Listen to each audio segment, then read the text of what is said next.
Pemirsa, pemilihan Gubernur DKI Jakarta baru akan dilaksanakan pada tahun 2017, namun persaingan para calon kandidat kian panas. Survei menunjukkan Gubernur DKI Jakarta, Basuki Cahayapurnama masih unggul dari pesaingnya. Nah, untuk membahas lebih lanjut mengenai hal ini, telah hadir di studio peneliti Populi Center ada Nona Evita. Namun sebelum kita lanjutkan pembicaraan ini, kita akan lanjutkan ada paket terlebih dahulu dan kita akan menyapa juga nanti dari Pejaten Raya ada juru bicara teman Ahok, ada Amelia Ayuning Tias. Gelaran pemilihan Gubernur DKI Jakarta masih 1 tahun lagi. Namun nama-nama yang digadang-gadang akan melawan Basuki Cahayapurnama atau Ahok terus bermunculan. Semakin hari, para kandidat lawan Ahok itu pun mulai dilirik warga Jakarta. Yang terbaru, menurut survei Populi Center, Wali Kota Bandung Ridwan Kamil dan Ketua Umum Partai Bulan Bintang Yusril Iza Mahendra mulai beranjak naik tingkat elektabilitasnya dan mendekati Ahok. Beberapa nama tokoh yang sudah bermunculan kini juga sudah mulai dilirik publik. Di antaranya Gubernur Banten Rano Karno dan musisi Ahmad Dhani. Mereka menjadi dua teratas setelah Ahok dengan tingkat popularitas tinggi. Meski demikian, elektabilitas Basuki Cahayapurnama masih berada di atas dengan hasil survei mencapai 52,2%. Ya, kalau beberapa pendapat yang kemudian juga ada di masyarakat, sebaiknya memang putra-putra terbaik bangsa tidak diadukan. Artinya lebih baik mereka ada di daerahnya masing-masing untuk mengembangkan daerahnya masing-masing gitu. Betul. Supaya tidak Jakarta sentris gitu ya. Iya, dan tapi ini... ya mungkin kenyataannya memang sekarang muncul nama-nama baru yang kayaknya sih ini tingkat elektabilitasnya cukup menarik gitu. Betul, dan kemudian nama-nama baru ini apakah Ahok masih berjaya? Kita akan langsung saja nih dengan Nona Evita dari Populi Center. Mbak Nona, ini kalau kita lihat tadi terkait dengan survei yang muncul dari Populi yang kemudian dihadirkan terkait dengan pilkada yang akan dilaksanakan 2017. Survei terbaru, apa yang terkait dengan Ahok untuk 2017?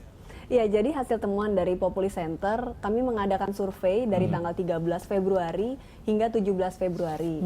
Di sini kami menemukan bahwa tingkat elektabilitas, popularitas, akseptabilitas, dan elektabilitas dari Gubernur incumbent Ahok itu masih paling atas. Dan ini tapi kami tidak menyebut bahwa Ahok dipasangkan dengan siapa aja bisa menang gitu. Kami tidak menyebut demikian karena kami tidak menanyakan elektabilitas pasangan. Jadi hanya elektabilitas dari perorangan saja.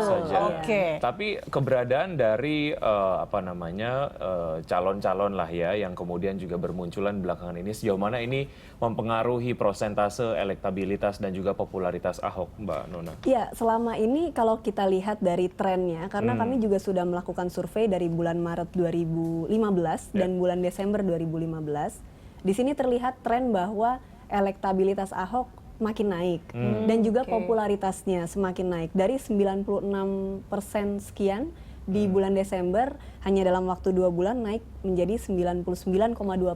Ini untuk tingkat popularitas.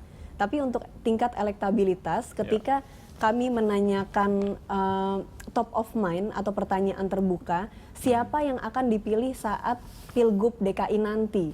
Dan masyarakat 49,5% masyarakat masih menginginkan Ahok untuk maju menjadi Gubernur DKI periode 2017 hingga 2022.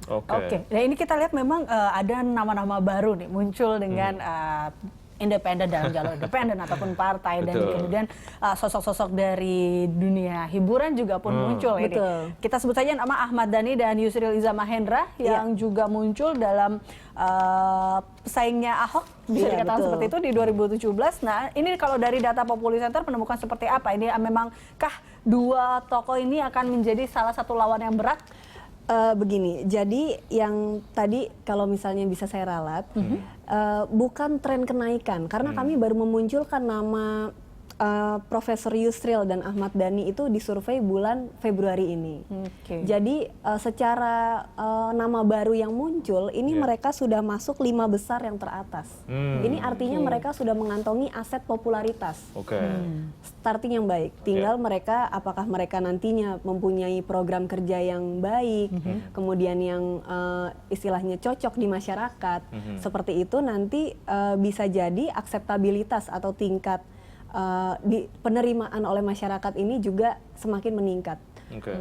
Lalu nanti elektabilitasnya dengan sendirinya nanti juga pasti akan mengikuti kenaikan akseptabilitas tersebut. Ya, bicara soal effort, perlukah kemudian Ahok melakukan effort yang lebih untuk menaikkan elektabilitas ataupun juga mungkin walaupun sekarang memang sudah populer gitu ya. Artinya kalau memang sudah mendekati tahun 2017 ada kampanye dan lain sebagainya, perlukah dilakukan oleh seorang calon gubernur katakanlah yang memang Ahok sekarang juga sedang menjabat juga gitu, melakukan effort lebih walaupun memang secara survei popularitasnya sudah luar biasa dibandingkan dengan calon-calon yang lain. Iya, kalau saya menurut saya sih dan dari data hasil survei, Ahok sebaiknya juga lebih mengena ke masyarakat seperti itu, lebih program kerja yang diterima masyarakat, kemudian juga mungkin nanti pada akhirnya pasti akan memilih calon wakil gubernur. Itu pun juga harus disesuaikan dengan kinerja Ahok seperti itu. Dan seperti misalnya Jokowi Ahok waktu masih menjabat DKI 1 saat itu Pak Jokowi, itu juga menurut saya sih kombinasi pasangan yang cocok. Yang bisa bekerja sama dengan baik. Nah, mungkinkah popularitas dan elektabilitas ini juga dibantu karena adanya teman Ahok sehingga Ahok masih berjaya hingga saat ini? Kita langsung saja menyapa Mbak Amalia. Ini dari juru bicara teman Ahok. Selamat siang Mbak Amalia. Halo. Selamat siang Mbak Eliza. Ya. Mbak Amalia, bicara soal KTP yang sudah dikumpulkan. Tadi saya buka websitenya dari temanahok.com, ini ada 728.228 KTP yang sudah berhasil dikumpulkan. Strateginya untuk mengumpulkan KTP sebanyak itu, apa saja yang dilakukan Mbak Amalia? Kalau untuk strategi dalam pengumpulan KTP, sampai sejauh ini kami masih tetap mengandalkan posko. Karena untuk posko sendiri, masyarakat kan kalau posko itu kan ada lokasinya kan ada di dekat-dekat masyarakat sendiri ya. Jadi posko itu posisinya rumah dan berada di kelurahan di Jakarta. Jadi untuk masyarakat-masyarakat yang mau mendukung teman Ahok itu dia bisa mencari posko di sekitar rumahnya dia itu ada atau tidak seperti itu. Jadi untuk strateginya kami masih bertahan dengan posko. Sejauh ini kami sudah ada 150 posko dan juga kami punya booth di pusat perbelanjaan di Jakarta. Saat ini untuk booth di pusat perbelanjaan di Jakarta atau mall seperti itu sudah ada sekitar 5 mall. Ya, secara target ini adalah tentu saja 1 juta KTP gitu ya. Optimisme dari teman Ahok sendiri seperti apa Mbak Lia? Kami sangat optimis ya. Karena sejauh ini dukungan sama masyarakat itu masih cukup besar. Kalau dulu di 6 bulan pertama kami harus berdarah-darah untuk mengumpulkan KTP, saat ini KTP itu sudah datang sendiri gitu. Karena sudah banyak orang yang mengetahui tentang teman Ahok dan mengetahui bagaimana kinerja Pak Ahok. Jadi sekarang masyarakat di Jakarta itu lebih banyak yang inisiatif untuk menyerahkan dukungannya itu langsung bisa melalui via pos, bisa langsung ke booth ataupun posko teman Ahok yang saya jelaskan tadi. Ya, popularitas Ahok sendiri tentu saja ini membuat partai politik mulai kemudian tertarik untuk mendukung Ahok gitu. Nah, kalau dari teman Ahok sendiri seperti apa Anda kemudian dan juga teman-teman melihat ini? Apakah memang tetap inginkan Ahok maju ke Pilkada 2017 tetap di jalur independen atau seperti apa?